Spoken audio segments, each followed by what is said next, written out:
Hello students, मेरा नाम है श्वेता। स्वागत है आप सभी का मेरे इस यूट्यूब चैनल लखनऊ लर्निंग में। लिसनर्स, आज के इस वीडियो में हम डिसेंट्रलाइजेशन के बारे में जानेंगे। सो लिसनर्स, आइए स्टार्ट करते हैं। तो लिसनर्स, जैसा कि आप स्क्रीन पर देख सकते हैं, डिसेंट्रलाइजेशन के बारे में काफी चीजें मैंने डिस्कशन करूंगी मैं इस वीडियो में। तो बहुत सारी चीजें मैं लेकर के आई हूँ डिसेंट्रलाइजेशन से रिलेटेड, तो ईच एंड एवरीथिंग आपको यहीं पर मिल जाएगा। लिसनर्स, अगर वीडियो अच्छा लगे तो do like, share and subscribe. Comment में जरूर बताइएगा कि आपको ये वीडियो कैसा लगा। तो डिसेंट्रलाइजेशन बात कर लेते हैं मीनिंग की। तो मीनिंग है, decentralization refers to the distribution of decision-making authority and responsibility away from a central authority to lower level within an organization. It contrasts with centralization, where decision-making is concentrated at the top levels of management here and comprehensive overview. क्या कहने का मतलब है? तो listeners, decentralisation का मतलब होता है कि जब हम अपने पावर और अथॉरिटी को डिस्ट्रीब्यूट कर देते हैं सारे लेवल्स ऑफ मैनेजमेंट पे, यानी कि जब हम डिसीजन मेकिंग अथॉरिटी और रिस्पॉन्सिबिलिटी डिस्ट्रीब्यूट कर देते हैं अपने सेंट्रल अथॉरिटी को हटा करके लोअर लेवल तक हम सारे अथॉरिटी और रिस्पॉन्सिबिलिटी को डिस्ट्रीब्यूट करते हैं ऑर्गेनाइजेशन के अंदर, तो उसको हम डिसेंट्रलाइजेशन कहते हैं। ये बेसिकली कंट्रास्ट करता है किसको? सेंट्रलाइजेशन को। क्योंकि सेंट्रलाइजेशन में बताया गया कि जहां पर सेंट्रलाइजेशन में क्या होता है, डिसीजन मेकिंग एक ही लेवल्स ऑफ मैनेजमेंट के पास रहता है। वो कौन है? टॉप लेवल के पास, यानी बेसिकली टॉप लेवल ही वहां पर डिसीजन ले सकता है। तो यहाँ पर कुछ ओवरव्यू है। पहला आता है डेफिनेशन की बात कर ले डिसेंट्रलाइजेशन की। तो क्या दिया गया डिसेंट्रलाइजेशन की definition? The process of distributing authority, responsibility and decision making powers to various levels of an organization, allowing for more local control and flexibility। बोला गया कि प्रोसेस जहां पर हम अथॉरिटी को डिस्ट्रीब्यूट करते हैं, रिस्पॉन्सिबिलिटी को बांटते हैं, डिसीजन मेकिंग पावर्स को बांटते हैं various levels of an organization में, यानी कि जितने लेवल है सबके पास ये सारी चीजें जाती हैं, और अलाउ करते हैं कि वो ज्यादा अपने कंट्रोल भी कर सकते हैं उस पर, और फ्लेक्सिबिलिटी भी होती है उनके पास। तो ये रही डेफिनेशन की बात। अब बात कर लेते हैं टाइप्स ऑफ डिसेंट्रलाइजेशन। कितने तरीके का होता है डिसेंट्रलाइजेशन? तो बात करते हैं लिसनर, सबसे पहला आता है हमारा एडमिनिस्ट्रेटिव डिसेंट्रलाइजेशन। अब इसमें क्या होता है? तो redistribution of authority and responsibility among various administrative levels, यानी कि हम रीडिस्ट्रीब्यूशन करते हैं अथॉरिटी और रिस्पॉन्सिबिलिटी का एडमिनिस्ट्रेशन लेवल के बहुत सारे अंदर जितनी भी चीजें होती हैं सब में। फिर आता है इसके टाइप्स क्या क्या है। तो पहला आता है डी कंसेंट्रेशन, यानी कि redistributing task and responsibilities within the central organisation without transferring authority. इसमें क्या होता है? तो हम टास्क एंड रिस्पॉन्सिबिलिटी को दोबारा से डिस्ट्रीब्यूट करते हैं सेंट्रल ऑर्गेनाइजेशन के अंदर बिना किसी अथॉरिटी को ट्रांसफर किए बिना। दूसरा आता है डेलीगेशन, यानी assigning specific responsibilities to lower levels while retaining overall accountability, यानी स्पेसिफिक रिस्पॉन्सिबिलिटी हम देते हैं लोअर लेवल को बिना ओवरऑल अकाउंटेबिलिटी को रिटेन किए हुए। तीसरा पॉइंट आता है डिवोल्यूशन। डिवोल्यूशन में क्या दिया गया है? Granting decision making authority to lower level units, giving them more autonomy, यानी कि डिसीजन मेकिंग अथॉरिटी हम लोअर लेवल यूनिट्स को दे देते हैं और उनको हम ज्यादा ऑटोनॉमी भी देते हैं कि हाँ वो काम उसको वो कर सकते हैं। दूसरा आता है हमारा फिजिकल डिसेंट्रलाइजेशन। इसमें क्या होता है? तो transfer of financial responsibilities allowing lower level to manage their own budget and resources. इसमें हम फाइनेंशियल रिस्पॉन्सिबिलिटी को ट्रांसफर कर देते हैं। हम अलाउ करते हैं कि जो लोअर लेवल है वो क्या कर सकता है? अपने बजट और रिसोर्सेज को मैनेज कर सकता है, यानी कि मैनेज करने का काम कर सकता है खुद के बजट को और रिसोर्सेज को। तो लिसनर्स, आई होप आपको फिजिकल डिसेंट्रलाइजेशन समझ में आ गया होगा। तो बेसिकली लोअर लेवल को दे दिया जाता है मैनेज करने के लिए। तीसरा पॉइंट आता है political decentralization, involves transferring decision making authority to lower levels of government और लोकल अथॉरिटीज। बोला गया है ट्रांसफर करते हैं हम डिसीजन मेकिंग अथॉरिटी को लोअर लेवल को, लोअर लेवल ऑफ गवर्नमेंट को या फिर लोकल अथॉरिटीज को इसमें। फिर नेक्स्ट पॉइंट हम जो डिस्कस करने जा रहे हैं वो है हमारा लिसनर्स एडवांटेज ऑफ डिसेंट्रलाइजेशन। अब एडवांटेज की बात करें तो एडवांटेज क्या क्या है, क्या क्या फायदे हैं डिसेंट्रलाइजेशन अपनाने के? तो पहला आता है हमारा फास्टर डिसीजन मेकिंग। भाई डिसीजन मेकिंग हम जल्दी ले पाएंगे क्योंकि यहाँ पर क्या होता है, सबके पास अथॉरिटी होती है इसलिए। तो क्या लिखा हुआ है इसमें? Local managers can respond quickly to issues without waiting for approval from higher ups. बोला कि जो लोकल मैनेजर है वो जो भी प्रॉब्लम है उसके लिए खुद ही वो बता सकता है कि क्या काम करना है, किस कैसे उस प्रॉब्लम को सॉल्व करना है बिना किसी हायर अप्रूवल का वेट किए हुए। दूसरा आता है इंक्रीज रिस्पॉन्सिवनेस।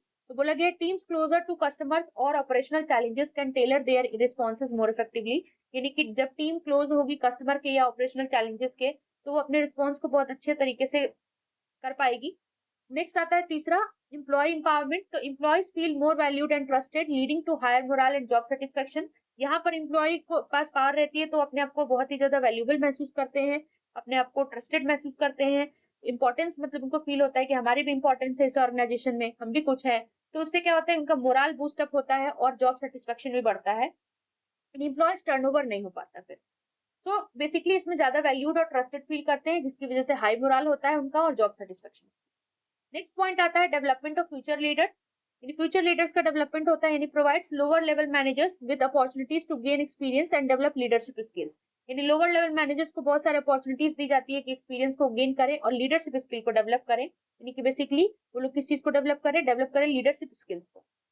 नेक्स्ट पॉइंट है स्पेशलाइजेशन। यानी स्पेशलाइजेशन आती है इससे, units can focus on specific market और products leading to more tailored strategies. यानी जो भी यूनिट्स होती है वो फोकस करती है कि स्पेसिफिक मार्केट और प्रोडक्ट्स पे, जिससे कि ज्यादा स्ट्रेटजीज पर वो फोकस कर पाते हैं। तो स्पेशलाइजेशन तो आएगी ही, आप एक ही काम को बार बार करोगे तो वही चीज है कि इसी बेसिकली एक ही चीज पर ये फोकस रहता है स्पेसिफिक चीजों पर। तो इनका इससे क्या होता है कि मोर टेलर्ड स्ट्रेटजीज होती है। फिर आता है हमारा डिसएडवांटेज। क्या क्या नुकसान हो सकते हैं अगर डिसेंट्रलाइजेशन आप फॉलो करते हैं तो डिसएडवांटेज की बात कर ले लिसनर्स।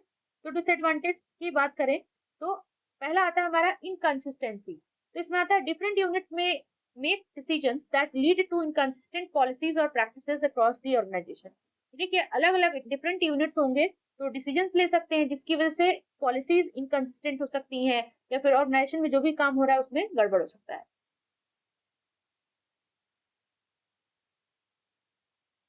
दूसरा आता है रिस्क ऑफ इनएफिशिएंसी।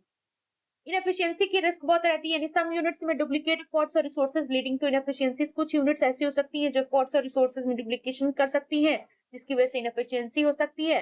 तीसरा पॉइंट आता है लॉस ऑफ कंट्रोल। कंट्रोल का लॉस रहता है, क्यों? क्योंकि सेंट्रल मैनेजमेंट में find it challenging to maintain oversight and control over decentralized units. क्योंकि सेंट्रल मैनेजमेंट इसमें उसको बहुत चैलेंजिंग लगता है सभी चीजों को मेंटेन करना, तो वो बेसिकली डिसेंट्रलाइज्ड यूनिट्स के ऊपर सारे कंट्रोल डाल देता है। नेक्स्ट आता है कोऑर्डिनेशन चैलेंजेस।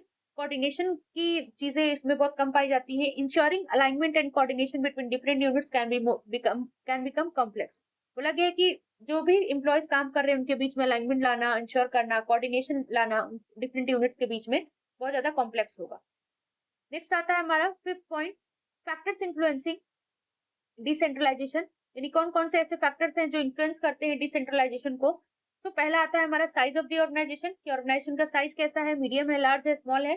तो larger organization often benefits from decentralization to manage complexity. यानी लार्जर ऑर्गेनाइजेशन में ज्यादातर बेनिफिट होता है डिसेंट्रलाइजेशन का, क्योंकि वहाँ पे बहुत ज्यादा लोग होंगे, बहुत ज्यादा बड़ा ऑर्गेनाइजेशन होता है, तो वहाँ पर हमें क्या होता है डिसीजन मेकिंग देनी पड़ती है, क्योंकि हम अकेले वहाँ पर सारी चीजें मैनेज नहीं कर सकते, तो कॉम्प्लेक्सिटी मैनेज हो जाती है। दूसरा आता है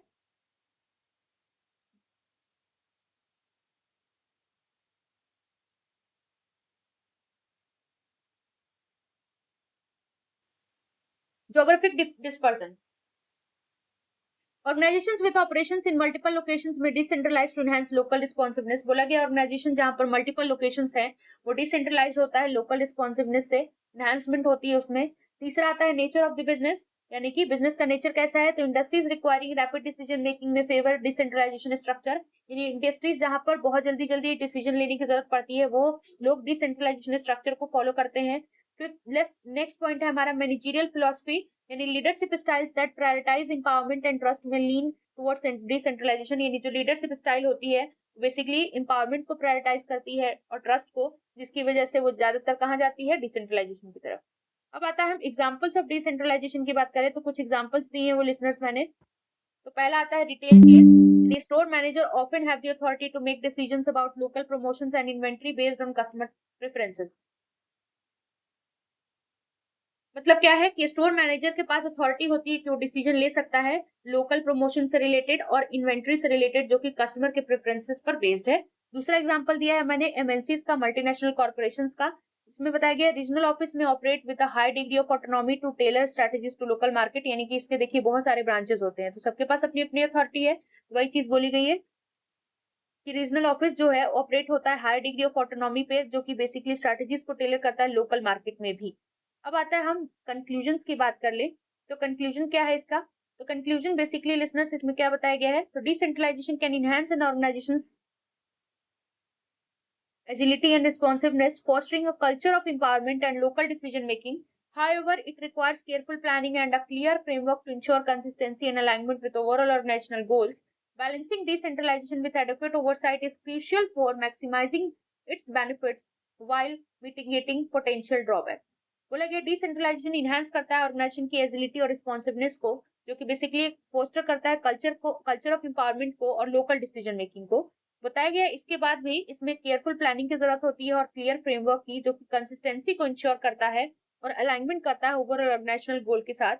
बैलेंसिंग डिसेंट्रलाइजेशन में एडुकेट ओवरसाइट होता है, जो कि बहुत ही क्रूशियल है बेनिफिट्स को बढ़ाने के लिए, मैक्सिमाइज करने के लिए, यानी कि मैक्सिमाइजिंग के लिए बेनिफिट्स को, जब हम मिटिगेट करते हैं पोटेंशियल ड्रॉबैक। तो लिसनर्स, आज के लिए बस इतना ही। आई होप सारी चीजें क्लियर हो गई होंगी। वीडियो अच्छा लगे तो do like share and subscribe. Thank you so much. Thank you for listening. Thank